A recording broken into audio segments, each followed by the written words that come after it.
sharpest when it comes to their execution in game. So we need to see them play strong early game around this misfortune. Can they move her around the map, and how are they leveraging 1xn? This is looking a little dangerous for the bottom side of the map. Meanwhile, Satab and Care, very volatile mid lane. Orbit Deception doesn't find the second. Oh, Satab flashing in, but the charm is going to find the one auto. Oh, they both die! Absolute cinema in the mid lane, bro. As the Gragas player here, Mark, you would know we're killing 80 carries here, brother.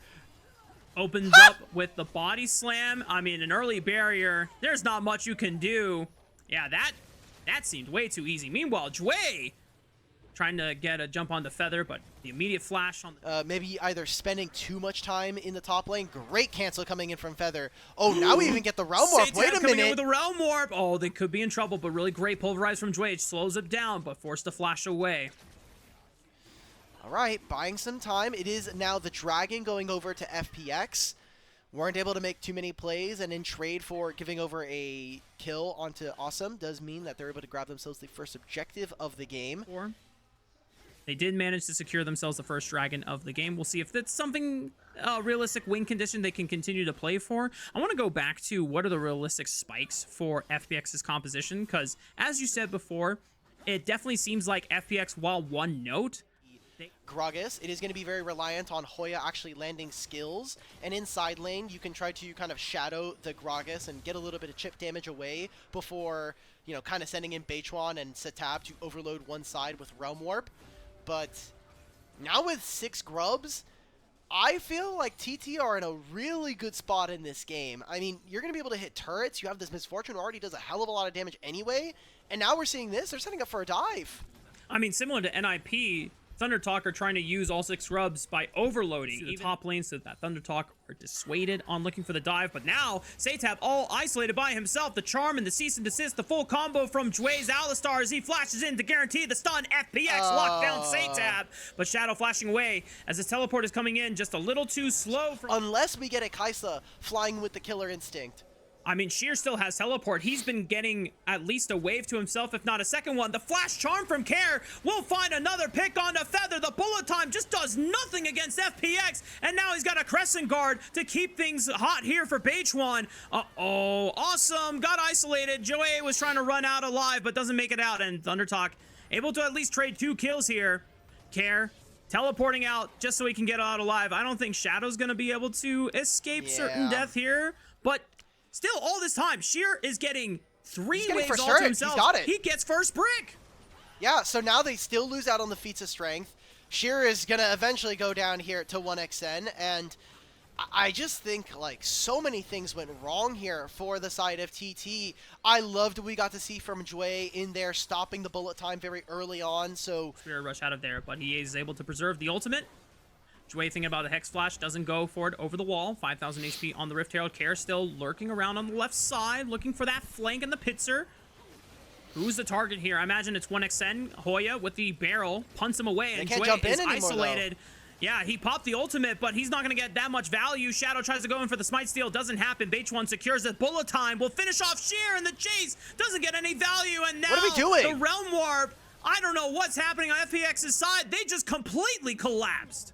Yeah, Satab was screening Care that entire time. Why are we waiting for the Rift Herald to go down? Ultimately dying. FPX now lose the second or the first Rift Herald. They'll lose this Dragon that's now spawning, and that Dragon Soul stacking that was potentially in their back pockets is just completely gone. And with the grubs as well, TT are going to have an explosion of gold. They're going to go from barely in the lead to 5,000 here.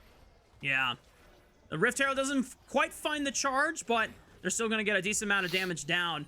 And Thunder Talk, you know, for all the concerns about the overgrouping and dropping the waves for... yeah, it definitely seems like they... when we saw them against IG, they were so decisive. They were so... not very hesitant, is what I'm basically trying to say, in a lot of their decision-making. I mean, we saw that on the pick on Satab, but yeah, the Rift Herald fight... definitely a glimpse where FPX very uncertain in what they wanted to do. Now, maybe a collapse here. Shadow will find 1xn, linking up with Awesome on the oh, Jway! Jway finds a multi-man pulverize, and that is boldness from the side of FPX. That is decisiveness as Jway will interrupt the Realm Warp. No escape. storm from ThunderTalk, and the concerns may just be alleviated. Oh my god, Dway and Shadow save the game, or 1xN right now. Shadow is spotted here. We're already seeing Satap playing very smart on the wave right now. Go mid, you also have this Realm Warp. So we'll see how FPX are going to be able to secure this. Eyes now on Hoya. Ooh, Care lunging forward for Hoya with the charm, but kind of missed that Spirit Rush as Hoya is able to dodge it still with pushing the body mid. slam. He's getting a lot of Okay, prio he's right now moving. in mid lane. He's going to pressure for the tier 2 turret if FPX do not decide this cleanly. 2,000 HP. Oh, it got close to 900, but Shadow secures it. Now the fight begins. Another knockup by Dway, but he's in the thick of it. And Shadow, or Base1, I should say, trying to force Sheer out of the fight. Shadow tries to go forward, looking with the cease and desist, but he's got no backup. Awesome now goes in, but just a little too late. It's not synced up for FPX, and the Realm Warp will collapse onto Care's body. ThunderTalk with the ace. Well, FPX now say in 4.5 minutes we have the chance to be able to fight back into this game, play for a little bit of a later game here. 6 Grubs and the Otacon revive for the next minute and a half. It's going to be very tough for FPX to actually even get into a position where they can comfortably contest this objective. The split 1 overperformance that may have happened, but ThunderTalk, at least against an opponent like FPX, who Kind of his teammate in Care previously. So we're starting up around the Baron here. Oh, Shadow. Oh, no. Oh, Shadow took a Q into darkness, thinking that he was going to find something better than what he actually ended up getting, and Hoya just punishes freely.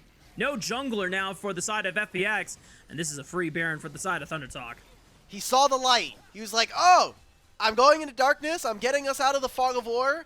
And the light was just a little too bright. It ended up being the heavenly gates going on through. So, and I think that the hopes of a Hextech Soul are, for the time being, going to be dashed, at least for the next 2 while this Baron buff is up and alive. I mean, the crazy thing is that ThunderTalk technically have a 7,000, 8,000 gold advantage over FPX, but when you look at the item completions from FPX, they are somewhat even. There's 3 items on Kai'Sa, there's 3 items on Sheer, but yet it comes down to the execution. Maybe they can link it up this time on a 1xN. 3 divers, they find the misfortune this time around. Can FPX clean up the rest? Here comes Feather trying to create space for Satab, and Satab is just ripping through them all with the powers of magic. The runes, they've spoken, and they say FPX, you lose. Oh, man. There's the Baron. There's 6 Grubs. It is just Care by himself. And I think, like you said, Rise has decided that this game is over for TT. Care's going to try to do his best, but without a Spirit Rush, without a Flash, and the power of 6 Grubs and Baron, they're going to get the Nexus Tower, but you know what? ThunderTalk don't feel bold enough. They still have a Baron buff for the next 55 seconds, but it's now a 9,000 gold advantage for ThunderTalk. I can't help but feel, but this is all over. I just don't think it's going to matter, right? You have 8 seconds before this kind of falls. You still have the Zonias. Teammates are going to come on through. Last fight here for FPX. One Hail Mary maybe left in the tank, and oh my goodness, Sheer just died. He sent it to the skies, and he buried his own grave. And now FPX are down to a 3-man against the full 5-man frontal assault of ThunderTalk, who can just lay down the hammer and lay in the damage. ThunderTalk continuing to roll down the deaths one by one. Care and Awesome, the only members left standing on FunPlus Phoenix, but the base will not get defended today, as ThunderTalk just waiting on the next minion wave to end it all. They've got a minion wave top, and if that doesn't work, well, hey, you got another one in mid and in bottom lane here. We thought FPX were going to be favorites coming into this, but hasn't looked like it. ThunderTalk, an impressive Game 1 performance will open up the series, and they'll take the lead. These were some of the best highlights from today's matchup. Which moment was your favorite? Let me know in the comment section below. This is OP, and I'll see you tomorrow. Take care.